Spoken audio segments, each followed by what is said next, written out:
डरावनी रातें YouTube channel पर आपका स्वागत है। भूत प्रेत पिशाच और शैतानों की रोमांचक कहानियां आपको इस चैनल पर सुनने को मिलती हैं। अगर आपको ऐसी ही वीडियोस देखना पसंद है तो हमारे इस चैनल को सब्सक्राइब करना ना भूलें। तो हेडफोन लगा लें, कमरे की लाइट्स ऑफ कर लें, क्योंकि ये वक्त हो रहा है डरने का।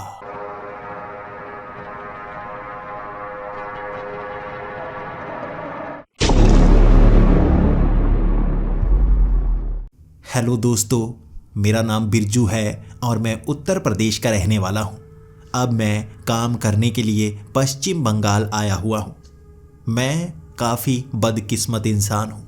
मेरी किस्मत ने हमेशा ही मुझे धोखा दिया। बचपन में जब मैं पढ़ाई का शौक़ रखा करता था तो मेरे माता पिता के पास पैसे नहीं हुआ करते थे, इसलिए मुझे छोटा मोटा काम करना पड़ता था। मैं सिर्फ 10वीं तक ही पढ़ पाया था और उसके बाद मुझे काम करना पड़ा, मजदूरी करनी पड़ी। कई दुकानों पर मैं काम करता और जो भी पैसे होते मैं अपनी माँ के हाथ में रख देता और मेरी माँ मुझे कुछ खर्चे के लिए पैसे दे देती।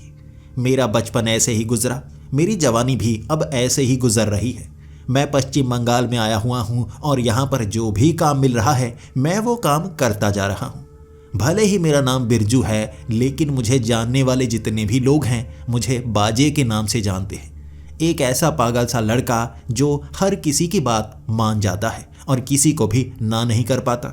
शायद ये मेरी अच्छाई है कि जो भी मुझे कोई काम कहता है मैं हामी भर देता हूँ और कई बार लोग मेरा फ़ायदा भी उठाते हैं। अब मैं क्या करूँ, मैं तो हूँ ही बदकिस्मत, इसलिए अपने चेहरे पर हमेशा मुस्कान रखता हूँ। भले ही कोई मुझे धोखा दे जाए, भले ही मुझे बड़ा नुकसान हो जाए, लेकिन मैं हमेशा मुस्कुराता रहता हूँ और बस ये कह देता हूँ, कोई बात नहीं, भगवान ने शायद यही सोचा होगा। इसी कारण लोग मुझे बाजे कहते हैं। मैं मुस्कुराता रहता हूँ भले ही जितनी भी बड़ी मुश्किल में फंस जाऊँ। शायद ये दुनिया मेरे जैसों की नहीं है। वो सोचते हैं कि जब उन पर मुसीबत आए तो वो रोना शुरू कर देते हैं और मैं भी उनके साथ रोऊं। ये दुनिया एक कहानी की तरह है और हर कोई अपने आप को हीरो समझता है और बाकी सबको अपना चमचा। और मैं एक ऐसा ही चमचा हूँ जो हर किसी की कहानी में घुस जाता हूँ, उसकी मदद करता हूँ और जब मुझे मदद चाहिए होती है हर कोई मुझसे दूर भाग जाता है। सुबह से लेकर रात तक मैं काम करता हूँ। अब मैं एक नई जगह पर आया हुआ था। मुझे एक ऐसी फैक्ट्री में काम मिल गया था जहाँ मैं 9 बजे से 5 बजे तक काम करता और 5 बजे घर आने के बजाय मैं मजदूरी करना शुरू कर गया। मजदूरी मैं 8 बजे तक करता और 8 बजे वहाँ एक होटल हुआ करता था। 2 घंटे मैं वहाँ होटल में सफाई करता और 10 बजे सीधा घर की तरफ निकल पड़ता। हर रोज़ मेरा शरीर इतना ज़्यादा टूट रहा होता कि मैं अपनी माँ को बता तक नहीं पाता, लेकिन मेरी माँ की आंखों में बहुत खुशी थी। जिस गांव में हम रहा करते थे वहाँ काफ़ी गरीब थे, लेकिन यहाँ पर कुछ पैसे बनने लगे थे। मेरे पिता अब काम कर नहीं पा रहे थे क्योंकि उनकी टांगों में दर्द रहता था। फिर भी वो घर का काम किया करते और छोटा मोटा बाहर का काम भी पकड़ लेते जहां उन्हें बैठकर काम करना पड़ता। अपने पिता के लिए मैं एक काम ढूंढ रहा हूं जो वो किसी फैक्ट्री में बैठकर कर पाएं। अब हर रोज़ का मेरा यही काम था।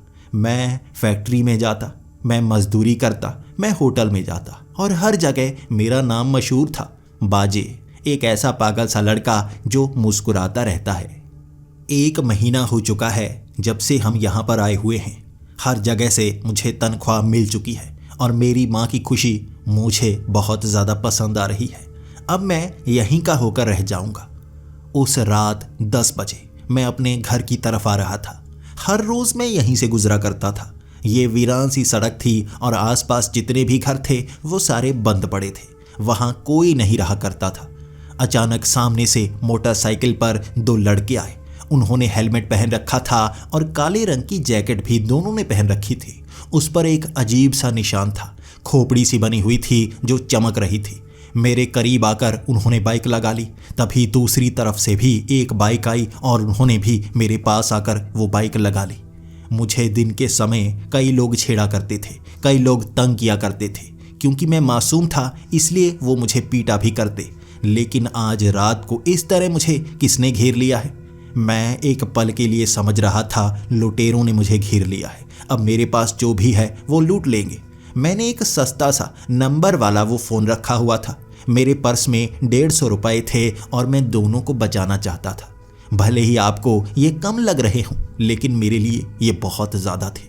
मैं अपने दोनों हाथ अपने पर्स पर और अपने फ़ोन पर रख चुका था ताकि जेब से कोई निकाल ना पाए। तभी एक लड़की ने जेब से एक कार्ड निकाला और मेरे हाथ में पकड़ा दिया और कहा, ये काम करना चाहोगे? काफ़ी पैसे मिलेंगे। मैं पहले तो सोच में पड़ गया था, वो मुझे लूटने के लिए आए हैं या काम देने के लिए? ये कौन सा तरीका है भाई काम देने का? मैं अब उनकी आंखों की तरफ देखना चाहता था कि वो लुटेरे हैं या नहीं, लेकिन हेलमेट के अंदर मैं देख नहीं पा रहा था। तभी एक ने कहा, काम करना है तो इस रविवार को रात के 11 बजे इस खास जगह पर पहुंच जाना और ये कार्ड किसी को मत देना। इसमें लिखे हुए शब्दों को और कोई समझ नहीं सकता, सिर्फ तुम समझ सकते हो। अब वो कार्ड मैंने जेब में डाल लिया और उन्होंने भी बाइक तेज की और वहां से निकल गए। मैं घबराया हुआ सड़क के बीच में खड़ा था। मेरी टांगें कांप रही थी। अभी अभी वो जिस तरह से मुझे घेर कर खड़े हो गए थे, मुझे लगा था या तो मुझे लूटेंगे या मुझे मार देंगे, लेकिन वो तो एक विजिटिंग कार्ड हाथ में थमाकर चले गए थे। लेकिन कुछ समय बाद वैसा ही हुआ जैसा हमेशा मेरे साथ हुआ करता था। मैं भले ही इसे एक मुसीबत समझ रहा था, लेकिन मैं मुस्कुराने लगा था और मुस्कुराते मुस्कुराते मैं घर में पहुंचा था। हर रोज़ मैं मुस्कुराया इसलिए करता था ताकि मेरी माँ को ये ना लगे कि मैं बड़ी मुसीबत में हूँ। बचपन से ही मैंने आदत डाल ली थी कि जब भी मैं किसी मुश्किल घड़ी में हूँ तब भी मैं मुस्कुराता रहूँगा। मेरी माँ को वो दर्द महसूस नहीं होने दूंगा। मैं घर में मुस्कुराता हुआ पहुँचा था। मेरी माँ ने पूछा था, काम कैसा रहा? और मैंने बड़ी खुशी खुशी कह दिया, बहुत अच्छा था माँ, यहाँ पर मुझे मज़ा ही बहुत आ रहा है, मैं बहुत खुश रहता हूँ। ये कुछ पैसे हैं, इसे आप रख लीजिए। 150 रुपये आज छोटा सा काम करने के मिले थे मुझे, आप रख लीजिए, घर का कोई सामान ले आना। मेरी माँ खुश हो गई थी। मैंने वो 150 रुपये भी माँ को दे दिए और सोचा अब जेब में ज़्यादा पैसे नहीं रखा करूँगा, मैं 10-20 रुपये ही रखूँगा, जिससे कुछ खाने की चीज़ आ जाए। कोई लूट कर ले गया तो मैं क्या करूँगा? अब फ़ोन तो जेब में रखना ही था। जैसे ही मैं वो फ़ोन जेब से निकाल रहा था, वो विजिटिंग कार्ड भी उस फ़ोन के साथ नीचे गिरा और उसे देखकर मैं उसे पढ़ना चाहता था। आखिर वो कहना क्या चाहते हैं? क्या सच में मुझे कोई काम दे रहे हैं? मैं वो विजिटिंग कार्ड को पढ़ने लगा। उसमें अजीब अजीब से अक्षर लिखे हुए थे, लेकिन नीचे एक एड्रेस और पीछे बड़ी सी खोपड़ी। आखिर ऐसा कौन सा काम है जिसमें ऐसा लोगो बनाया गया है जैसे कोई खोपड़ी हो? कोई भूत प्रेत वाला तो काम नहीं।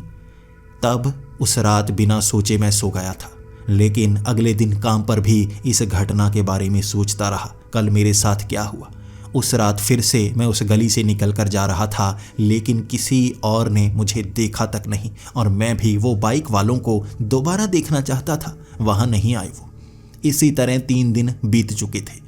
ये रविवार का दिन था और अक्सर मैं रविवार को भी काम किया करता था, मजदूरी का काम, किसी की दुकान पर सफाई का काम। लेकिन आज 6 बजे ही मैंने काम खत्म कर दिया था और मैं सोच रहा था अब सीधा घर को चलता हूँ। जब मैं घर पहुँचा, खाना खाया तो मैं अपने बिस्तर पर लेट गया। रविवार के दिन मैं ज़्यादा आराम करना पसंद करता था। पूरा हफ्ता काम करने के बाद शरीर टूट जाता था, लेकिन आराम करने के बाद जैसे तरोताज़ा महसूस होता था। रात के 8 बज चुके थे और तब मेरे दिमाग में आने लगा, क्यों ना वहाँ पर जाकर देख कर आऊँ। ये एड्रेस पास में ही तो है, जहाँ ये सड़क बनी थी मुझे वो विजिटिंग कार्ड देकर गए थे, पास से ही एक गली अंदर की तरफ जाती थी, वहीं पीछे वाला ये एड्रेस बताया गया था। तो आज देख कर आता हूँ ना, रात का वक्त तो हो गया है। वैसे भी आधी रात तक भी कभी कभी मैं काम करता हूँ, गलियों में घूमता रहता हूँ। मैं 9:15 बजे घर से निकला था और 9:15 बजे चलते चलते मैं उस वीरान सी जगह पर पहुंच गया। आसपास के कई घर थे जो बंद पड़े थे और वहां पेड़ भी बहुत ज़्यादा लगे हुए थे, लेकिन ये छोटी सी गली, 2 बड़े घरों के बीच से निकलती हुई ये छोटी सी गली और नीचे नाला बना हुआ था। एक ईंट इधर, एक ईंट इधर, दोनों पर पैर रखता हुआ मैं आगे बढ़ रहा था और मुझे समझ में नहीं आ रहा था कहीं मेरे साथ कोई मजाक तो नहीं किया गया। वैसे भी हर कोई मुझे बाजे कहता है और मजाक करता रहता है, शायद फिर से किसी ने बेवकूफ़ बनाया होगा, लेकिन सच में कोई काम भी तो हो सकता है। हो सकता है उस घर में पीछे से जाने का रास्ता हुई। तो मैं उस गलियारे के बीच से निकलता गया, एक ईंट पर पैर इधर से रखता, एक ईंट पर पैर इधर से रखता, इस तरह उस गली के अंदर गया था। 2-3 मोड़ आए थे। हर घर के पीछे वाला हिस्सा देख पा रहा था मैं, और उस नाले के ऊपर से चलता चलता मैं एक ऐसी जगह पर पहुंचा जहां खुली सी एक गली बनी हुई थी। ये गली इस नाले के बीच से होकर गुजरती थी और दूसरी तरफ एक पुरानी ईंटों की दीवार। किसी ज़माने में यहाँ पर कोई गली रही होगी, लेकिन अब बाहर से बंद कर दी गई है, इसीलिए यहाँ घास भी बहुत ज़्यादा उगा हुआ है। लेकिन जब मैं उस गली से और आगे बढ़ा, मुझे आगे एक पुराने ज़माने की हवेली सी नज़र आई। उस हवेली के गेट पर एक आदमी खड़ा था, उसका चेहरा हवेली की तरफ था। मैं उस घास वाली गली पर चलता चलता गेट के पास पहुंचा और मैंने उसके कंधे पर हाथ रखा। ये एक 20 से 22 साल का लड़का था जो मुझे देखकर एकदम नीचे की तरफ देखने लगा। अब ये इस हवेली का मालिक भी हो सकता है ये यहाँ पर काम करता हो, लेकिन इसे इस काम के बारे में तो पता होगा जो मेरे हाथ में विजिटिंग कार्ड है। मैंने ध्यान दिया, उसके हाथ में भी एक विजिटिंग कार्ड था। वो उस कार्ड की तरफ देखने लगा और फिर उसने मुझसे नज़रें मिलाई। मैं भी कुछ पलों के लिए नहीं बोला। मैं इंतज़ार कर रहा था वो मुझसे पूछेगा तुम अब आए हो, लेकिन शायद वो भी मेरे बोलने का इंतज़ार कर रहा था। हम दोनों नहीं बोले 5 मिनट तक, बस एक दूसरे की तरफ देखते रहे। फिर मैं बोल पड़ा, देखिए आप यहाँ पर काम करते हैं, मुझे ये विजिटिंग कार्ड दिया गया था और ये कहा गया था कि रात को 11 बजे यहाँ पहुँच जाना, तुम्हें एक काम दिया जाएगा। क्या आप यहाँ मालिक हैं या काम करते हैं? तो उस लड़के ने कहा था, मुझे भी ये विजिटिंग कार्ड दिया गया था जब मैं उस गली से गुजर रहा था। मुझे लगा कि तुम मालिक होंगे, तुम्हारी उम्र 30 से 35 साल लगती है। मैंने भी उसकी उम्र 20 से 22 साल पहचान ली थी और हम दोनों यहाँ पर काम करने के लिए आए हुए थे। इसके बाद मैंने उससे हाथ मिलाया और गेट खुलने का हम इंतज़ार करने लगे। उस गेट पर अंदर से ताला लगा हुआ था। अंदर की सफाई ज़रूर की जा चुकी थी, लेकिन ये हवेली काफ़ी पुरानी थी। तभी पीछे से उसी गली से निकलकर आता एक और आदमी नजर आया। ये पूरी तरह से गंजा आदमी था जिसने लंबी दाढ़ी रखी हुई थी। उसकी उम्र 40 साल के करीब होगी और वो भी हाथ में विजिटिंग कार्ड लिए हमारे पास आकर खड़ा हो गया। बार बार वो विजिटिंग कार्ड की तरफ देखता और हमारी तरफ देखने लगता। तब हम दोनों जान गए थे कि ये भी यहाँ पर काम ढूंढने के लिए आया है, और तब मुझे थोड़ा बुरा भी लगने लगा था। मुझे लगा था उन्होंने मुझ में कोई काबिलियत देखी होगी, इसलिए मेरे हाथ में कार्ड दिया होगा। मैं यहाँ पर आया हूँ काम ढूंढने के लिए, लेकिन मुझे पता नहीं था यहाँ तो और भी लोग हैं, और ऐसी हालत में हमेशा मुझे निकाल दिया जाता है। जहाँ पर भी मैं जाता हूँ और लोग भी वहाँ पर आए हों तो मेरा चुनाव कभी होता ही नहीं, इसीलिए मुझे बाजे कहा जाता है। इसके बाद 2 और लोग वहाँ पर आकर खड़े हो गए। अब मैं सोच में पड़ गया था, यहाँ कुल 5 लोग हैं जो खड़े हैं और 11 बजने ही वाले हैं। जैसे ही 11 बजे अंदर से चलता हुआ काले सूट में हेलमेट पहने हुए एक आदमी उस ताले को खोलने लगा। उसने वो ताला खोला और हमें अंदर जाने के लिए कह दिया। उसने भी वैसी ही जैकेट पहन रखी थी जिस पर वो खोपड़ी वाला निशान बना हुआ था, और हेलमेट भी काफ़ी अजीब तरह का था। लेकिन उसके पास तो बाइक भी नहीं थी, फिर ये हेलमेट पहन कर क्यों रखे हुए है? मैं सोच रहा था इतनी ठंड तो है नहीं जो इसने ऐसे हेलमेट पहन रखा है। तब हम 5 चलते चलते अंदर गए थे और उस हवेली के अंदर पहुंचते ही बाहर से ये खंडहर हवेली अंदर से आलीशान नजर आ रही थी। अमीरों वाली हवेली थी ये, अमीरों वाली। और सामने सोफे पर बैठा हुआ एक आदमी जिसने सफ़ेद रंग का सूट पहन रखा था, लेकिन उसके ऊपर एक खोपड़ी बनी हुई थी, और आसपास बड़ी बड़ी बंदूकें लिए उसके शायद बॉडीगार्ड, जिन्होंने हेलमेट पहन रखे थे और काली वैसी ही जैकेट जिस पर वैसा ही खोपड़ी का निशान। यहाँ हर किसी ने हेलमेट पहन रखा था। वो सोफे पर बैठे आदमी ने भी। कोई भी अपना चेहरा दिखाना नहीं चाहता था, लेकिन कपड़ों से पहचान हो रही है कि ये सबका बॉस है। कई जगह पर वैसी ही जैकेट पहने कई लोग दिखे थे और हर किसी के पास कोई ना कोई हथियार। हम 5 बिल्कुल सीधे खड़े हो गए थे। तब वो आदमी सोफे से उठा था और हमारे पास चलकर आया था। उसके बाद उसने कहना शुरू कर दिया था, तुम सबको एक कार्ड दिया गया है क्योंकि तुम सब मजबूरी में घिरे हुए हो। हम ऐसे लोगों का चुनाव करते हैं जो हमारे लिए कुछ भी कर सकते हैं। तब मैं घबराकर बोलने लगा था, नहीं नहीं, मतलब कुछ भी नहीं, वो कोई बुरे वाले काम नहीं करने वाला मैं। तब वो मुस्कुरा कर कहने लगा था कोई ऐसा काम करने के लिए भी नहीं कहेंगे, हम भी बुरे आदमी नहीं हैं, लेकिन हमें शौक़ है गेम्स खेलने का। हम तुम्हें भी एक ऐसी गेम्स खेलने के लिए कहेंगे जिसमें कई पार्ट्स होंगे। जो भी तुम में से जीता उसे ढेर सारे पैसे मिलेंगे। मैं गेम खेलकर पैसे कभी जीत नहीं पाया था, कभी मैंने लॉटरी की वो टिकट नहीं खरीदी थी। मुझे जुआ हमेशा से पसंद नहीं है और मैंने कहा देखिए मैं जुआ नहीं खेलने वाला, जुए के लिए मेरे पास पैसे नहीं है और कोई लॉटरी की मैं टिकट भी नहीं खरीदने वाला, ज़रूर आप किसी लॉटरी वाले होंगे। तब वो सफ़ेद जैकेट वाला आदमी मेरे करीब आया और कहने लगा तुम्हें मैं लॉटरी वाला लगता हूँ, तुम्हें मैं जुए वाला लगता हूँ। हमें गेम्स खेलना पसंद है इंसानों के साथ। तुम्हें एक गेम शो में लिया जाएगा, लेकिन ये ब्रॉडकास्ट कहीं पर नहीं होगा, ये अमीर लोगों के लिए है। ये अमीर लोग ऐसी गेम्स देखना पसंद करते हैं जो बहुत खतरनाक हों और इसके बदले में तुम्हें इतने पैसे मिलेंगे तुमने कभी देखे तक नहीं होंगे। तुम्हें 20 करोड़ रुपए मिलेंगे। और 20 करोड़ जब उसने कहा था, पीछे से वो चारों कदम बढ़ाकर आगे आए और कहने लगे हम खेलने के लिए तैयार हैं। अब मैं क्या करता? 20 करोड़ कितनी ज़ीरो होती हैं 20 करोड़ में? मुझे याद तक नहीं आ रहा था, लेकिन काफ़ी ज़्यादा होते हैं। तब मैंने भी हामी भर दी। उन चारों ने जब हामी भरी थी मुझे लगा मैं पीछे ना रह जाऊं, मैंने भी हामी भर दी। तब वो आदमी कहने लगा था पैसे देखकर बड़ी जल्दी पिघल गए। ठीक है, ये गेम काफ़ी मुश्किल है और इसमें जान का खतरा भी है, लेकिन जो जीतेगा उसे 20 करोड़ मिलेंगे। बताओ तुम खेलना चाहते हो? जब उसने जान का खतरा कहा था तो मैं घबरा गया था।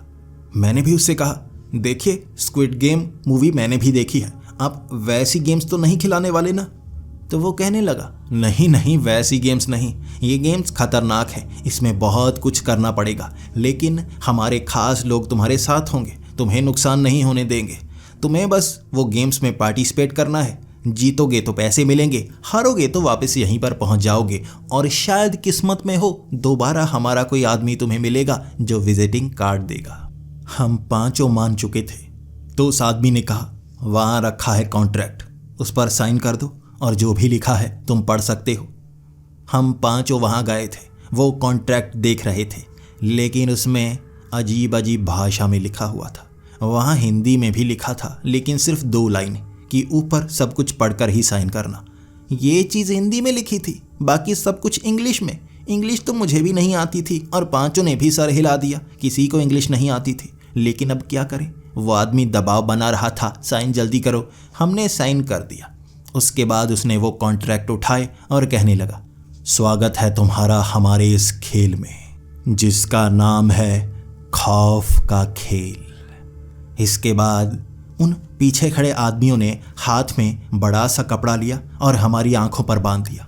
हम पांचों बोल रहे थे हमें कुछ नज़र नहीं आ रहा।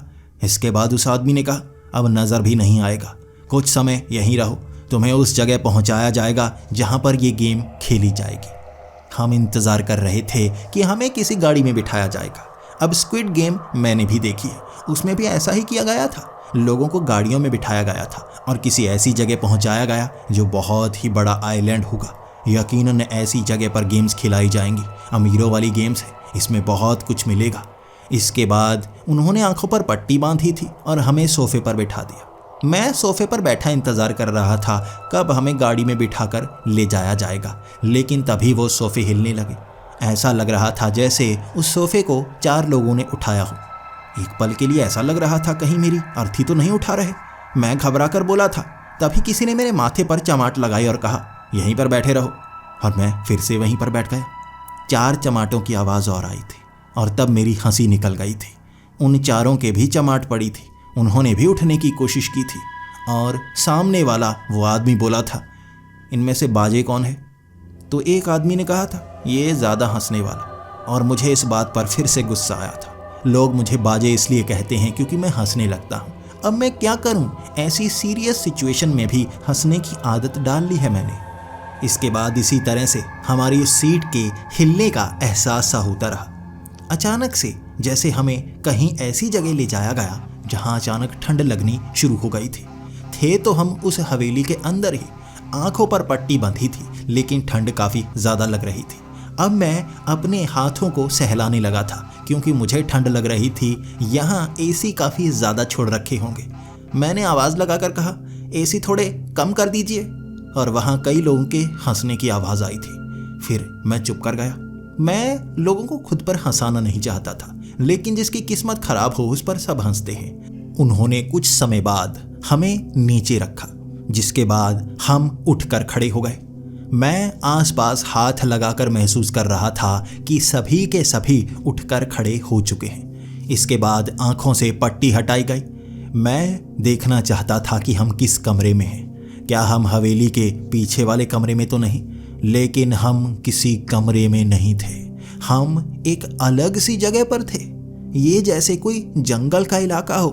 हमें जंगल के बिल्कुल बीच में छोड़ दिया गया था। इसके बाद वो हेलमेट पहने आदमी जैसे पीछे की तरफ चलने लगे और मैं भागकर उन्हें रोकना चाहता था। अरे बताइए तो सही, करना क्या है? इसके बाद उन्होंने उंगली खड़ी की और कहा, आवाज़ आ जाएगी। मैं अब आकाश की तरफ देखने लगा था। आकाशवाणी होगी? यहाँ भगवान आकाशवाणी करेंगे? ऊपर तो कोई स्पीकर नहीं लगे हुए। मैं जब नीचे देखता उससे पहले ही वो निकल चुका था और पता भी नहीं चला कहाँ गया। मैंने अपने उन साथियों से पूछा था जो मेरे साथ ही इस गेम को खेलने वाले थे, कहाँ गया वो? और वो हर एक ऊपर की तरफ देख रहा था। वो भी मेरी बात सुनकर ऊपर ही देखने लगे थे। अब नीचे देखा, वो आदमी गायब और उनके चेहरे पर भी हैरानी। हम पांचों बचे थे उस जंगल के बिल्कुल बीचों बीच और हर एक हेलमेट वाला गायब हो चुका था। इसके बाद हम सब डर रहे थे और मैं तो ज़मीन पर ही बैठ गया। जब तक कोई बताएगा नहीं, मैं आगे जाने वाला नहीं। मैं ये खेल खेलने वाला नहीं। मुझे तो डर लग रहा है। अब स्क्विड गेम में भी कोई कमरा तो दिया जाता है ना, हमें तो खुले जंगल में छोड़ दिया गया। लेकिन उसके बाद एक पेड़ से आवाज़ आने लगी और इस आवाज़ को मैं पहचानता था। ये आवाज़ उस सफ़ेद कपड़े वाले की थी। उस पेड़ के अंदर शायद कोई स्पीकर लगाया गया होगा जिससे ये आवाज़ आ रही थी और मैं आवाज़ सुन पा रहा था। वो कहने लगा, यहाँ आपको गेम्स खेलनी होगी। हर एक स्तर पर एक मुश्किल का सामना करना पड़ेगा। जितनी मुश्किलों का आप सामना करते जाएंगे, जो अगले वाला पार्ट होगा वो और भी ज़्यादा मुश्किल होगा। जो अंत तक पहुँचेगा उसे 20 करोड़ मिलेंगे और जो रह जाएगा वो गेम से बाहर। अब सबसे पहले तो आपको इस जंगल में ज़िंदा रहना है। यहाँ पर भयानक भयानक जीव मिलेंगे, खतरनाक खतरनाक जानवर मिलेंगे और जो एक बाहर हो गया तब जाकर ये पार्ट खत्म होगा। ये पहली गेम है और आपको जिंदा रहना है। मैं उस पेड़ के पास गया था। मैं तो स्पीकर ढूंढ रहा था जबकि बाकी सब डर कर कांपने लगे थे। मैं बात को अच्छी तरह से समझ ही नहीं पाया। उसके बाद मैं स्पीकर ढूंढता रहा। वहाँ पेड़ के ऊपर एक बड़ा सा स्पीकर लगा हुआ था, जिसे देखने के बाद मैं समझ पाया, अच्छा इससे आवाज़ आ रही थी। फिर मैं नीचे उतरा और जो उसने कहा उसके बारे में सोच रहा था और अब जाकर मेरी टांगें कांपना शुरू हुई। अरे यार, यहाँ तो खतरा है, जानवर होंगे जो हमें मारेंगे। और इसके कुछ समय बाद भेड़िए की आवाज़ आने लगी और मैंने सबको कह दिया था, इकट्ठे रहेंगे तो बचे रहेंगे। हम में से अगर कोई बाहर हुआ तब तक हमें जिंदा भी बचना है, कहीं यहाँ ज़्यादा खतरा ना हो और मैं किसी को देख नहीं पा रहा जो हमें बचाने के लिए आए। अब उस भेड़िए की आवाज़ उस जंगल में गूंजे जा रही थी।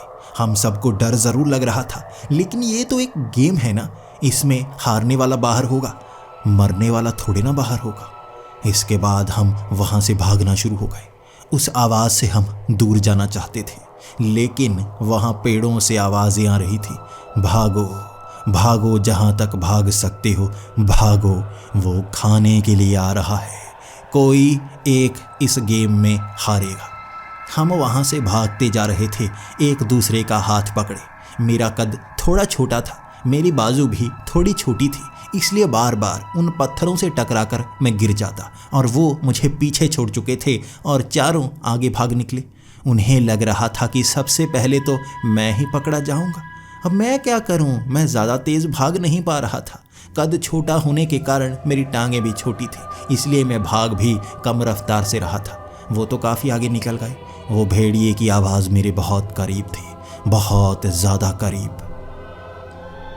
और तभी मुझे वो भेड़िया नजर भी आया। एक पेड़ के ऊपर से छलांग लगा रहा। उसने मुझ पर झपट्टा मारा था और किसी तरह उसके पंजों से मैं नीचे बैठकर बचा था। मैं चीखने लगा था और मेरी चीखें दूर दूर तक जा रही थी। मैं हर मुसीबत में हंसता हूँ, मौत को देखकर हंसी नहीं निकलती। मैं तो दूर भागना चाहता था और वो मेरे पीछे पीछे। जैसे ही मैंने आगे एक शेर को देखा जो लेटा हुआ था, शायद सोया हुआ था, मैं उससे टकरा गया और उससे टकराते ही मैं आगे गिर गया। लेकिन मैं जिस तरफ से टकराया था उसी तरफ से तो भेड़िया आ रहा था, तो शेर ने मुंह पीछे की तरफ किया और जैसे ही शेर ने मुंह पीछे की तरफ किया, भेड़िया मुझ पर छलांग लगाने के लिए आ रहा था और शेर खड़ा हो गया और उसने उस भेड़ियों को मुंह से ही पकड़ लिया। मैं पीछे से खिसकता खिसकता एक पेड़ के पीछे छिप गया था। मुझे पता था शेर का नाक बहुत तेज होता है, वो बड़ी आसानी से सूंघ सकता है आसपास कितने जानवर हैं। मैं चुपचाप पीछे से खिसक रहा था। वो शेर उस भेड़िए को बीच में फाड़ चुका था और मैं पतली गली से निकल गया। अब आसपास से आ रही वो लकड़बग्घों की आवाज़ें। ये आवाज़ें बड़ी अजीब होती हैं, जैसे लड़कियां हंस रही हों, लेकिन ये हंसी मौत की हंसी होती है। और अब मुझे लगने लगा था बचाने तो कोई भी नहीं आया। अगर मैं शेर से न टकराया होता तो अब तक मर चुका होता। अगर मैं उस शेर से पहले टकरा जाता और भेड़िया मेरे पीछे ना होता तो भी मैं मारा जाता। मेरी घटिया किस्मत, जिसने मुझे हमेशा धोखा दिया, पहली बार उसने मुझे बचाया था। वो लकड़बग्घे हमेशा झुंड में शिकार करते हैं और मैं अकेला निकला हुआ था। वो चारों तरफ से आ रही आवाज़ें मैं सुन पा रहा था। एक पेड़ के पास आकर मैं घिर सा गया था। चारों तरफ से आ रही आवाज़ें जैसे मुझे घेर चुकी थी और उन झाड़ियों से निकले वो चेहरे लकड़बग्घों के, लेकिन ये अजीब से लकड़बग्घे थे जिनकी लाल रंग की चमकती हुई आंखें थी। ये हाइब्रिड लकड़बग्घे थे और मैं तो साधारण इंसान, वो भी कद में थोड़ा और ज़्यादा छोटा। आखिर इन हाइब्रिड लकड़बग्घों से कैसे लड़ पाता। लेकिन जिस पेड़ के नीचे मैं खड़ा था उसी पेड़ के ऊपर वो 4 लोग चढ़े हुए थे। वो इस तरह से ऊपर कांप रहे और मैं उनको देखकर मुस्कुराया। भला ऐसी हालत में कौन मुस्कुराता है?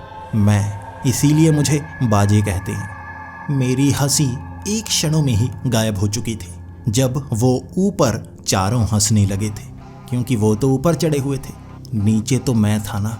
लकड़बग्घे सबसे पहले तो मेरा शिकार करते ना। अब जो टहनियाँ थी वो भी काफ़ी ऊंचाई पर थी। मैं छलांग लगाता लेकिन टहनियों को पकड़ नहीं पाता। वो तो लंबे थे, छलांगे लगा लगा कर ऊपर चढ़ गए और वो बूढ़ा भी ऊपर चढ़ चुका था। मैं चढ़ नहीं पा रहा था। ये पेड़ भी काफ़ी मोटा, अब पकड़कर भी मैं ऊपर नहीं जा पा रहा। अब क्या करूं? मैं घबराने लगा था। मुझे लगा था इनका शिकार मैं ही बन जाऊंगा। तभी मैं आवाज़ लगाने लगा, गिव अप, गिव अप, मैं हार मानता हूँ, मैं यहाँ से बाहर जाना चाहता हूँ। किसी ने जवाब नहीं दिया और ऊपर से वो चारों मुस्कुराते रहे। मैं बार बार कहता जा रहा था, मैं जाना चाहता हूँ, मैं जाना चाहता हूँ, हार मानता हूँ, मारो मत मुझे। तभी पेड़ से आवाज़ आई, इसमें एलिमिनेशन तब होगी जब वो शिकार करेंगे और उसके बाद अगर बच गए तो हम जिंदा बचा लेंगे, अगर उन्होंने मार दिया तो तुम एलिमिनेटेड हो जाओगे। अब ये बात सुनकर मेरी सिट्टी पिट्टी गुल और ऐसी हालत में मेरे चेहरे पर मुस्कान आ गई थी। जब मैं बहुत ज़्यादा डर जाता हूँ, मुझे ऐसा लगता है कि मैं गया, मेरे दिल की धड़कन तेज़ हो जाती है, तब मेरा मुंह खिल जाता है, दांत बाहर आ जाते हैं और मुझे हंसते हुए देख ऊपर वाले घबरा से गए थे। वो इसलिए घबरा गए कि मैं क्यों हंस रहा हूँ। उन्हें लगा जैसे मेरे पास कोई तरकीब है और तब उनमें से एक ने वो गलती की। वो एक टहनी से दूसरे पेड़ पर जाने की कोशिश करने लगा। अब जो पेड़ थे ऊपर एक दूसरे से तकरीबन जुड़े हुए थे। जैसे ही वो एक टहनी से दूसरी टहनी तक पहुंचा, वो पतली टहनी थी जिससे वो ऊपर से ही गिर गया और नीचे वो एक लकड़बग्घे पर गिरा था और बाकी लकड़बग्घे मुझे छोड़कर जैसे उस पर हमला करने लगे। उन लकड़बग्घों को लगा होगा कि कोई उनका शिकार करने के लिए आया, इसलिए वो उस पर झपट्टा मारने लगे। मेरे सामने उन्होंने उसका सर धड़ से अलग कर दिया था और उसके बाद उसकी बाजू और उसके बाद उसके शरीर के छोटे छोटे हिस्सों को वो नोच रहे थे और मैं तो वहाँ से भागा और तभी वहाँ सायरन बजने लगा, एलिमिनेटेड, वो एलिमिनेटेड, तुम यहाँ से निकल सकते हो। इसके बाद आस पास से जैसे आवाज़ आने लगी, ये हूटर की आवाज़ थी और हमें कहा गया हूटर का पीछा करो, बचने का रास्ता वो है। हम सब उस तरफ भागने लगे और वो लकड़बग्घे अपना शिकार कर रहे थे। मौत को करीब से देखा था मैंने, मौत को।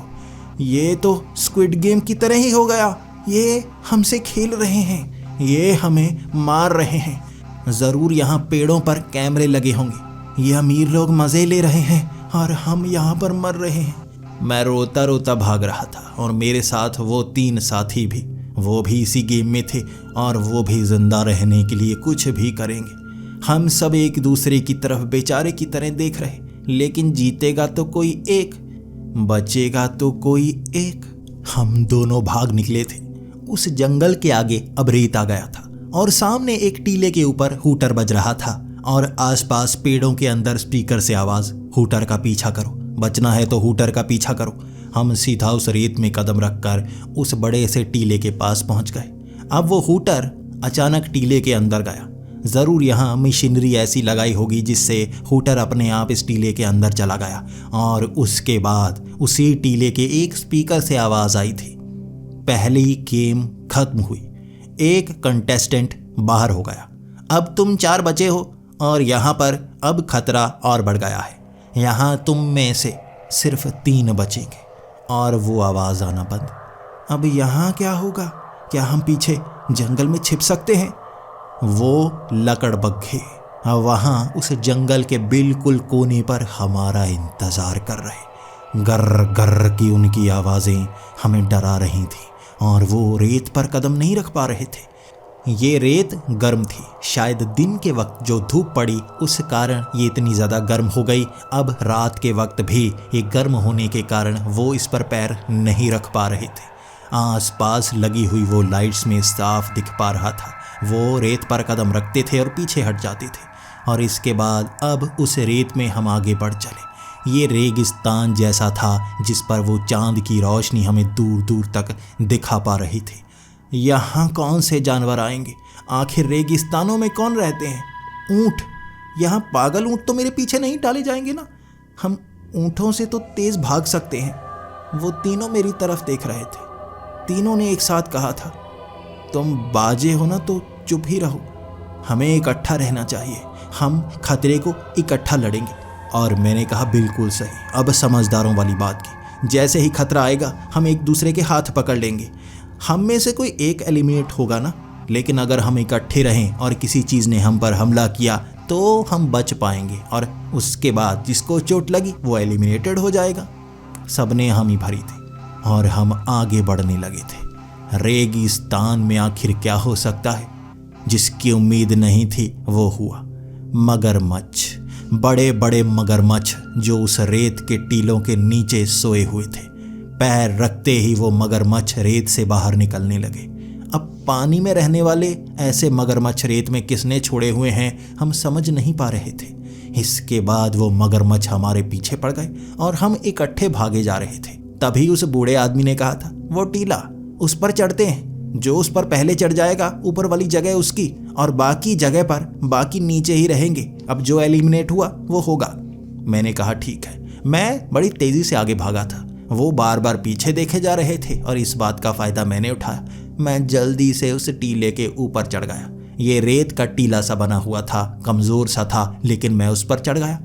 मैंने देखा मेरे साथी बड़ी तेज़ी से वहाँ से भाग गए और वो 15 मगरमच्छ थे जिन्होंने मुझे उस टीले के आसपास घेर लिया था। रेत का टीला और वहाँ थोड़ी थोड़ी पड़ रही ओस। वो टीला धीरे धीरे नीचे की तरफ जा रहा था। मगरमच्छ कितने कमीने थे, बार बार अपने मुंह से वो रेत को नीचे की तरफ गिराए जा रहे और टीला कमज़ोर होता जा रहा। अब मैं अगला शिकार बनने वाला था। अब क्या करूं? मेरा रो रो कर बुरा हाल था। धीरे धीरे रेत धंसती गई और वो मगरमच्छ बिल्कुल मेरे आसपास।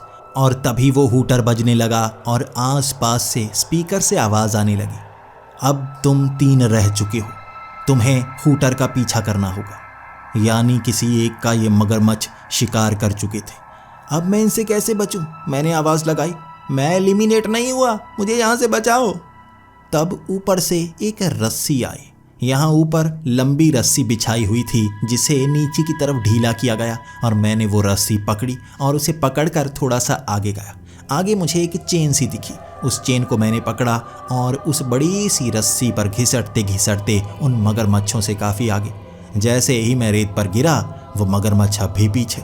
वो अपना इतना बड़ा मुंह लेकर मुझे चबाने के लिए मेरे करीब आ रहे थे और मैं हूटर का पीछा करते हुए उसी तरफ भागता गया। वो हूटर एक पहाड़ के करीब से आ रहा था और मैं पहाड़ की तरफ भागने लगा। रेत से बाहर कदम रखते ही मैंने पीछे मुड़कर देखा। वो मगरमच्छ रेत से आगे नहीं आ पा रहे थे। आगे कई पत्थर थे। ये बड़े बड़े और छोटे छोटे पत्थर थे। वो रेत से आगे आते तो पत्थरों में फंस सकते थे, लेकिन मैं इन पत्थरों पर छलांग लगाते लगाते आगे निकल गया। हूटर एक गुफा से आ रहा था और उसके आगे खड़े वो दो लोग, एक तो वो लड़का, एक बूढ़ा आदमी। इसका मतलब वो तीसरा आदमी गया मगरमच्छों का शिकार बन गया होगा। जैसे ही मैं उनके करीब पहुंचा, वहां बड़ी सी फ्लड लाइट लगाई हुई थी उस गुफा के बिल्कुल बाहरी तरफ। मैंने उनसे पूछा, उसके साथ क्या हुआ? तो उस बूढ़े ने हंसते हुए कहा, अब क्या करते, मगरमच्छों ने हमें घेर लिया था। एक को तो वहां से दूर फेंकना ही था। अब हम दोनों ने प्लान बनाया कि शिकार वो बनेगा। देखो, इसमें कुछ गलत नहीं है। वो मगरमच्छ इकट्ठे शिकार कर सकते थे, हम घिर चुके थे, इसलिए हमें बलिदान देना पड़ा। उनके कपड़ों पर खून लगा हुआ था और मैं घबराया हुआ था। यकीनन अगर इन्हें मुश्किल नजर आई और मुझे इन्होंने शिकार बना दिया तो बलिदान मेरा भी दिया जाएगा। इनसे तो बचकर रहना है, बड़े कमीने हैं। 20 करोड़ के लिए ये कुछ भी कर सकते हैं, जबकि मैं पैसों के बारे में नहीं सोच रहा था, मुझे जिंदा रहना था। अब वहां आवाज आई, ये गुफाओं का झुंड है, यहाँ पर तुम्हें आगे भागते रहना है और गुफाओं में ऐसे ऐसे जीव पाए जाते हैं जो तुमने नहीं देखे होंगे। वो तुम्हें मारने की कोशिश करेंगे, तुम्हें उससे बचना है। हम तीनों ने आगे भागना शुरू कर दिया। उन गुफाओं में कई मोड़ आ रहे थे, लेकिन हम रुक नहीं रहे थे। हम इकट्ठे भागते जा रहे थे और उनसे पीछे मैं था। वो तो बड़े बड़े कदमों से आगे भाग जाते और मैं उनसे पीछे रह जाता। लेकिन उन गुफाओं में मेरे कद ने मुझे बहुत फ़ायदा दिलाया। वो गुफाएं कई जगह बहुत चौड़ी थी, कई जगह बहुत संकरी और काफ़ी नीचे। उन दोनों के सर टकरा रहे थे, मैं बिना टकराए वहाँ से निकल जाता। उस गुफा के एक मुहाने पर हमें एक बड़ा सा मकड़ा दिखा, जिसके सर पर जैसे बड़ी बड़ी कीलें सी निकली हुई थी। इतने बड़े आकार की मकड़ी कभी नहीं देखी। इस गुफा में आगे जाले ही जाले लगे हुए थे और जैसे ही उस मकड़ी ने हमारी तरफ देखा, यहाँ ज़मीन पर भी हल्के हल्के जाले लगे हुए थे। और ये जाले हमें रोकने के लिए नहीं थे, बल्कि हमारा एहसास पाने के लिए। और तभी वो मकड़ी हमारी तरफ भागने लगी। अब जिस दिशा से हम आए थे, हम पीछे भागने लगे और मुझे फिर से फ़ायदा। मेरे सर पर एक चोट ना लगी थी और वो दोनों लंबू अपने सर को कई बार तुड़वा चुके थे। अब वो नीचे की तरफ झुककर भाग रहे थे। मैं तो सीधा भागा, इसीलिए उनसे आगे निकल गया। अब कई जगह पर वैसी ही मकड़ियाँ नजर आती तो कई जगह पर बिल्कुल खाली गुफाएं। एक जगह जब हम पहुंचे, वहां जो नजर आया उसकी उम्मीद तक ना थी। आगे पूरे चूहों का झुंड था जो शायद एक किसी टुकड़े को खा रहे थे। वो झुंड में 1000 से ज़्यादा चूहे होंगे जो ढेरी बनाकर उसे खा रहे थे और कई चूहे तो एक दूसरे को बार बार काटे जा रहे थे। पीछे से आती हुई वो 2 मकड़ियाँ दिखी और रास्ता पीछे वाला बंद। अब आगे उन चूहों से आगे निकलकर गुफा साफ साफ दिख रही थी, लेकिन चूहे हमें पकड़ ना ले, ये डर था। इसके बाद मुझे पता नहीं था करना क्या है, लेकिन हम तीनों धीरे धीरे आगे बढ़ने लगे। जैसे ही वो पहला चूहा जो हमारे बिल्कुल करीब था, वहाँ हमने पैर रखा, मेरे जूते को काटने की कोशिश की थी उसने। वो चूहे पागल थे, जैसे उन्हें रेबीज हुआ हो। तभी उन्होंने मेरे जूते को काट डाला था। मैंने तो कदम पीछे हटा लिया, लेकिन वो चूहा पीछे ही पड़ गया। तब मैंने बड़ी जोर से पैर मारा था और उस चूहे का कचूमर, अब हजारों चूहों का कचूमर हम निकाल नहीं सकते थे, समय नहीं था हमारे पास। पीछे से आती हुई वो मकड़ियाँ जिनके बड़े बड़े मुंह थे, आगे वो रेबीज वाले चूहे, अब करें तो करें क्या। लेकिन उसकी उम्मीद नहीं थी मुझे। वो बूढ़े आदमी ने गुस्से में कहा था, पकड़ो इसे, जल्दी पकड़ो। और दूसरे ने भी मुझे पकड़ ली। मैं समझ नहीं पाया मुझे हवा में क्यों उठा दिया है। मैं इनका कोई राजा थोड़े ना हूँ, जैसे इन्होंने मुझे कंधे पर उठा लिया है। लेकिन मुझे बचाने की कोशिश कर रहे हैं शायद। तभी दूसरे ने मेरे सर को इस तरह से पकड़ा था जैसे मुझे घुमाकर फेंकने वाले हों। तब उसने कहा था, जल्दी से एक तरफ फेंक दो इसे, उस तरफ मिट्टी की तरफ फेंकना, वहाँ ये गिरेगा और चूहे इस पर हमला करेंगे, तब हम इधर से खिसक लेंगे। वो मुझे चारा बनाना चाहते थे, मैं कुछ कर ही नहीं पाया। उस बूढ़े की दाढ़ी पकड़ी थी मैंने, कुछ बाल नोच पाया था, लेकिन उन्होंने धक्का देकर मुझे उस तरफ फेंक दिया। मुझे मेरी मौत दिखी थी, लेकिन मेरी किस्मत मुझे मारना नहीं चाहती थी। जैसे ही उस मिट्टी की ढेरी पर मैं गिरा, वो मिट्टी सटी और मैं उस गुफा के एक हिस्से में था जहां छोटा सा छेद था। वो चूहे मेरे पीछे पड़ना चाहते थे, लेकिन छोटे से छेद से खिसक कर मैं निकल गया। लेकिन वो चूहे इस तरफ थे तो वो दोनों भी बचकर अब आगे निकल गए। मैंने देखा मैं अब अलग गुफा में था, वो शायद किसी अलग गुफा में थे। मैं उन चूहों से बच निकला था और उस संकरी गुफा में घिसट कर आगे बढ़ रहा था। अगर मेरे सिवा कोई भी और वहां पर होता शायद निकल ना पाता। मेरा कद छोटा है जिसका मैं फायदा उठा पा रहा था। अब मैं आगे पहुंचा, बार बार कई मकड़ियां, कई चूहे, वहां सांप भी थे, बिच्छू भी थे, कई खतरे, और उससे मैं भागकर बचता रहा। जैसे ही मैं एक जगह पर पहुंचा, वहां वो हूटर की आवाज आई और मेरी सांस में सांस आई। कोई और पकड़ा गया, मैं तो बच गया। मैं अब हूटर की आवाज का पीछा करने लगा। जैसे ही हूटर की आवाज का पीछा करते करते मैं एक जगह पहुंचा, एक मकड़ी ने किसी को पकड़ रखा था।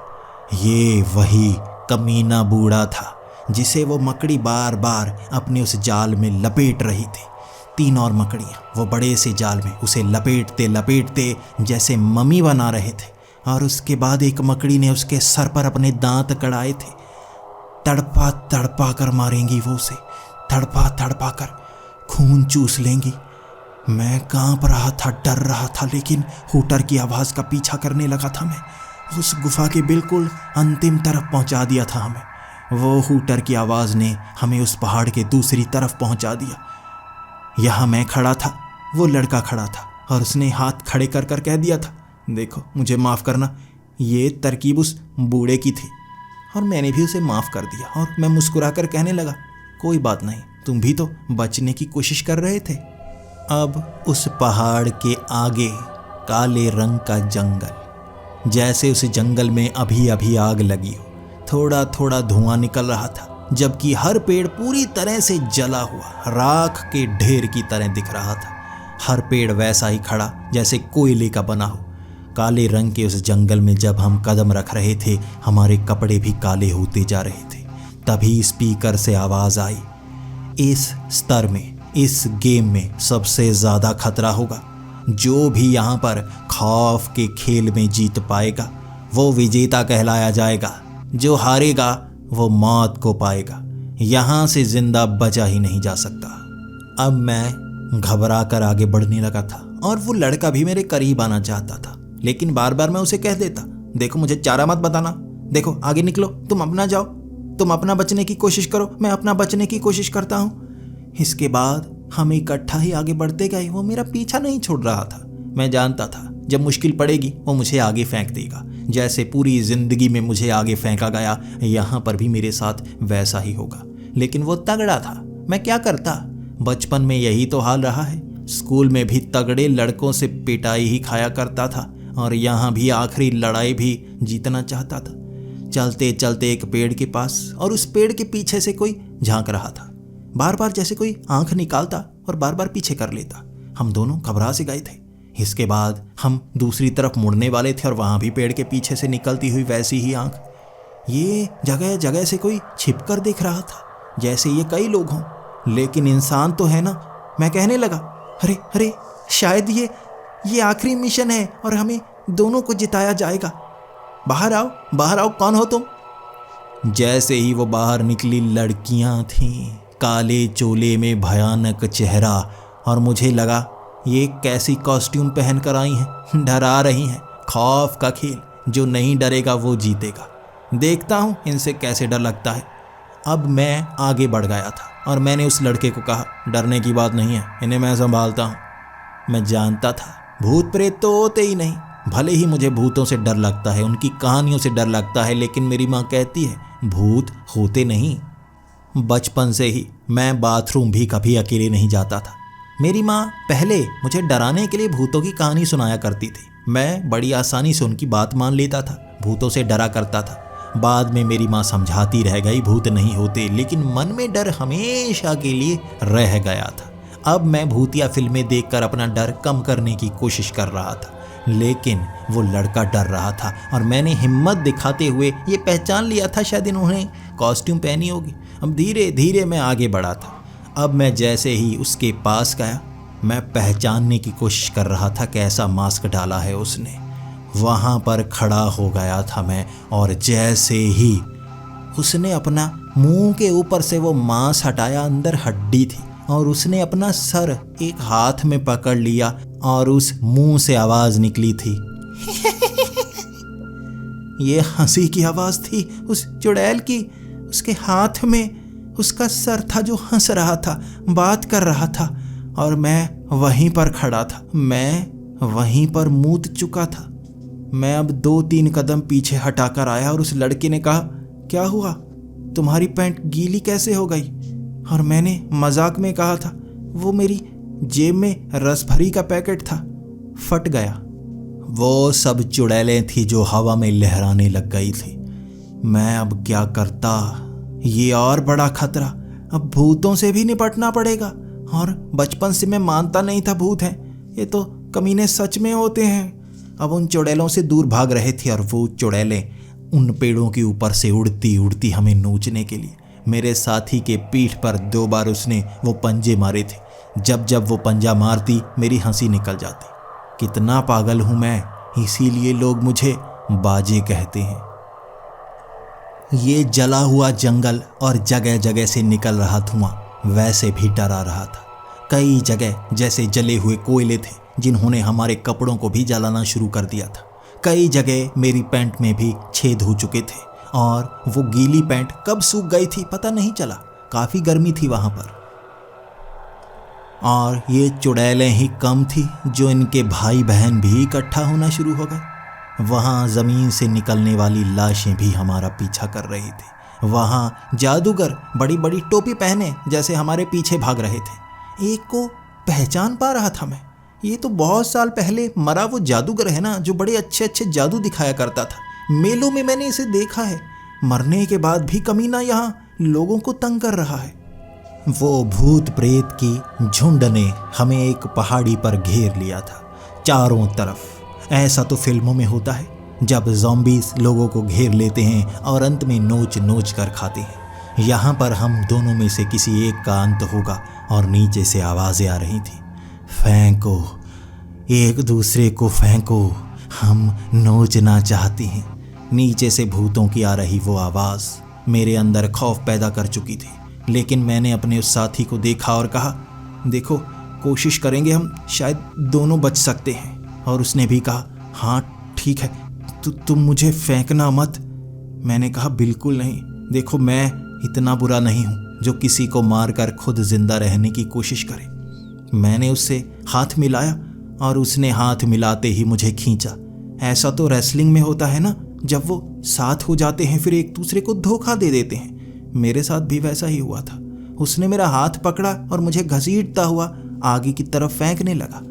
मैं उस झुंड के बीच में गिर गया था, और चारों तरफ वो बड़े बड़े नाखून लिए मुझे नोचने के लिए। वहाँ दोबारा मूता था मैं। इतना ज़्यादा डर गया था, खौफ अंदर तक घर कर चुका था। दांत कंपकंपाने लगे थे। लेकिन उस पहाड़ी के ऊपर वो मुझे गिराने के बाद बड़ी ऊंची आवाज़ में हंसने लगा था। वो हंसता जा रहा था, और पता नहीं क्यों जब वो मेरी तरफ सारा झुंड देख रहा था। ऊपर से उसका पाँव फिसल गया और वो उस झुंड के ऊपर।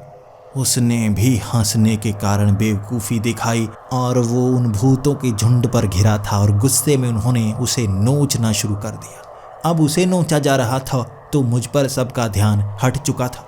मैं उनकी टांगों के बीच से निकल रहा था। अब छोटे कद का एक और फायदा, वो लंबे लंबे भूत जिन्होंने अपनी टांगें चौड़ी कर रखी थी, उनके बीच से खिसकने लगा था। मैं धीरे धीरे खिसकता हुआ फिर से उस चोटी पर पहुंच गया। नीचे से उसे नोच होते हुए देख रहा था, कैसे उसके शरीर के अंग अलग किए जा रहे हैं, कैसे वो भूत प्रेत उसकी आंखें निकाल रहे हैं। मुझसे देखा तक नहीं जा रहा था। मैं वहीं पर बैठे बैठे रोए जा रहा था और कुछ समय बाद उसके चीखने चिल्लाने की आवाज़ें बंद हो गईं। मैं अब देख रहा था उसके शरीर का एक अंग तक ना बचा था, बस हर किसी के मुंह पर खून लगा हुआ था। तभी वहाँ से 2 बार हूटर की आवाज़ आई और एक स्पीकर में ये आवाज़ आई, विजेता विजेता, ये जीत चुका है विजेता। और मैं आंखें बंद करके रोने लगा था। खुशी के मारे मेरा बुरा हाल हो चुका था। मैं थक गया था, लेकिन स्क्विड गेम में भी जो जीता था उसे छोड़ा गया था। ये अब मुझे छोड़ देंगे और मुझे पैसे भी मिलेंगे। तभी नीचे से हंसने की आवाज़, वो भूतों के हंसने की आवाज़ और वो वहशीपन जो उनकी आंखों में दिख रहा। ये शायद मुझे नहीं छोड़ेंगे। मैं एक ऐसे भूतिया गेम में फंस गया था जहां ये सब मुझ पर हंस रहे थे, लेकिन उन्हें लग रहा होगा मैं घबरा जाऊंगा। अब इससे भी ज़्यादा लोग हंसते हुए खुद पर देखे हैं मैंने। मैं घबराया नहीं और आखिरी बार भी कोशिश करने लगा बचने की, और मैं उस पहाड़ी के दूसरी तरफ छलांग लगाकर पहुंचा था। वो बार बार मुझे नोचने के लिए नाखून मेरे शरीर के करीब लेकर आते। मेरे कपड़ों के करीब उनके नाखून आ रहे थे, लेकिन शायद वो मुझे छोड़ देना चाहते हो। कपड़ों को नोचते गए, मेरा कच्छा तक ना छोड़ा उन्होंने। सारे कपड़े नोच नोच कर फाड़ दिए थे। भूतों के झुंड के बीच से नंगा भाग रहा था मैं। उसके बाद मैं टकराया उन हेलमेट वाले आदमियों के पास। मैं जैसे ही एक से टकराया था, रोते हुए मुझे देख मेरी आंखों पर पट्टी बांध दी गई और उसके बाद मुझे कहा गया, बैठो, इस सोफे पर बैठो। मैं वहीं पर बैठ गया। नीचे कोई सोफ़ा था मुझे पता ही नहीं, और उसके बाद फिर से मुझे उठाया गया। आसपास से चीखने चिल्लाने हंसने अलग अलग तरह की आवाज़ें आती गई, लेकिन जैसे बिठाकर मेरी अर्थी को 4 जन आगे ले जा रहे थे। धीरे धीरे वहाँ ठंड गायब हो गई और गर्मी बढ़ गई। मुझे एक जगह पर रखा गया था और उठने को कहा गया और पट्टी उतारी गई। मैं वहाँ खड़ा था उस सफ़ेद सूट वाले के सामने जिसने हेलमेट पहन रखा था। मैं रोता रोता कह रहा था, ये क्या किया तुमने उन 4 लोगों को मार दिया, उन्हें मार दिया तुमने। ये कैसी गेम खेलती हो? कौन से इंसान हो तुम या शैतान हो तुम? सब हंस रहे थे और मैं रोता रोता सर झुकाए, अब जीता हूँ तो मुझे मेरे पैसे दो। और वो सब हंसते गए और उसके बाद उस सफ़ेद कपड़े वाले ने अपना हेलमेट हटाया। ये वही बूढ़ा था जो हमारे साथ खेल रहा था। आसपास के और लोगों ने हेलमेट हटाए, हर एक वही था जो मेरे साथ था, वैसे ही चेहरे। वहाँ पर और भी लोग थे जो हेलमेट में हंसे जा रहे थे। उन्होंने चेहरे से हेलमेट हटाया। एक का चेहरा भेड़िए जैसा बना था, बाद में वो इंसान बन गया। एक मकड़ी बना, इंसान बन गया। एक मगरमच्छ बना, फिर इंसान बन गया। वहाँ जितने भी भूत प्रेत वो चुड़ैलें दिखी थी, वहाँ खड़े सब लोग वो आकार लेकर अब इंसान जैसे बन चुके थे। ये प्रेतों की हवेली थी। यहाँ मुझसे इन प्रेतों ने खेल खेला था और मैं इन भूतों के सामने खड़ा। ये मुझ पर हंसे जा रहे। मैं ये समझ नहीं पा रहा ये हंस क्यों रहे हैं। इसलिए कि इस गेम में इन्होंने मुझे बेवकूफ़ बनाया, या इसलिए कि इनके सामने मैं नंगा खड़ा था। मेरे कपड़े तक उतार दिए थे इन भूतों ने और उसके बाद मुझे पकड़कर उस हवेली के बाहर फेंक दिया गया। मैं ज़मीन पर गिरा हुआ नंगा और वो अंदर का ताला अपने आप हवा में लगा और पूरी हवेली की वो रोशनी गायब हो गई। वो फिर से भयानक सी हवेली लग रही थी और मुझे उससे बाहर फेंक दिया गया था। मैं उस दीवार को फांद कर हवेली के अंदर गया था बात करने के लिए कि मुझे 20 करोड़ दो, लेकिन वो हवेली अंदर से भी खंडहर। मैं समझा उन भूतों ने मुझे बेवकूफ़ बनाया, डराया, रुलाया, कपड़े उतारे और फेंक दिया खेल खेल कर। मैं क्या कहूँ किससे मेरे साथ क्या बीती है। कोई मेरी बात पर यकीन करेगा? हर कोई मुझ पर हंसेगा जैसे हमेशा से हंसते रहे हैं। मैं वहाँ बिना कपड़ों के बैठा हुआ भी मुस्कुरा रहा था, क्योंकि मुसीबत में मैं मुस्कुराता हूँ। मुझे बाजी कहते हैं। मैं घर को आते वक्त रास्ते में डस्टबिन में पड़े वो लिफाफों को अपने शरीर पर चढ़ाकर घर पहुंचा था। माँ ने भी पूछा था ये क्या हाल बनाया है। मैं क्या कहता, पूरी रात मेरे साथ क्या हुआ। मैंने भी मजाक में कह दिया, माँ देखो नए फैशन की चीज़ ली है, लाखों में मिले हैं ये कपड़े, मालिक ने मुझे दिए हैं। और माँ चुप, लेकिन मन में मुस्कुराती रही। ये वो खौफनाक घटना थी जो मेरे साथ बीती थी और भूतों ने मुझे ऐसा बेवकूफ़ बनाया कि मैं कभी भूलूंगा नहीं। लेकिन अगली सुबह मेरे अकाउंट में किसी ने 10 लाख डाल दिए थे। मैं जान नहीं पा रहा था कौन है जिसने मेरे अकाउंट में 10 लाख डाल दिए। ये किसी बाहर वाले बैंक से आए थे, यानी कि विदेशी बैंक से, और मैं उन पैसों का इस्तेमाल कर पा रहा था, निकाल पा रहा था। जवाब किसी के पास नहीं था, लेकिन एक चिट्ठी जिस पर खोपड़ी बनी हुई थी वो मेरे घर पर उसी सुबह डाली गई थी, जिसे खोलकर मैं पढ़ पा रहा था। उसमें उन भूतों के जवाब थे। जीते हुए पैसे तुम्हारे हैं, धीरे धीरे दिए जाएंगे ताकि किसी को शक ना हो। तुम्हारे पास बहुत पैसे हैं, अब जिंदगी खुल के जियो। बहुत बेइज्जत हो चुके हो, अब इज्जत कमाने का समय है। और मेरा रोना निकल गया था। मैं मुसीबत में हंसता हूँ और अच्छे समय में रोता हूँ, इसीलिए लोग मुझे बाजे कहते हैं। मैंने वो काम छोड़ दिया और उन पैसों का इस्तेमाल करने लगा। समय समय पर जब मुझे ज़रूरत होती मेरे अकाउंट में 10 लाख डाल दिए जाते। ये कौन डालता मैं जान नहीं पाया, लेकिन समय समय पर मुझे पैसे मिलते रहे। कभी अकाउंट में तो कभी घर पर 10 लाख की वो गड्डी पहुंच जाती। 20 करोड़ मैंने जीते थे जो धीरे धीरे मुझे दिए जा रहे थे। जब भी ज़रूरत होती पैसे मिल जाते। मैं काम छोड़कर एक दुकान खोल चुका हूँ और उन पैसों से दुकान को बड़ी भी कर रहा हूँ। जान पहचान वाले अब मुझसे बात करने के लिए मेरे करीब आते हैं। कोई मुझे बहुत समझदार कहता है तो कोई बहुत विद्वान। कोई भी जिसके पास पैसे होते हैं वही विद्वान कहलाया जाता है। जो गरीब होता है, जिसके पास पैसे नहीं होते, उसे बाजे कहा जाता है। अब मुझे कोई बाजे नहीं कहता, बाज बहादुर कहा जाता है। मेरा नया नाम, भले ही मेरा नाम बिरजू है, लेकिन प्यार से लोग मुझे बाजे नहीं बाज बहादुर कहते हैं। और आप बताइए, क्या आप ऐसा खेल खेलना चाहोगे? तो आपके पास भी वो विजिटिंग कार्ड पहुंचा देता हूँ।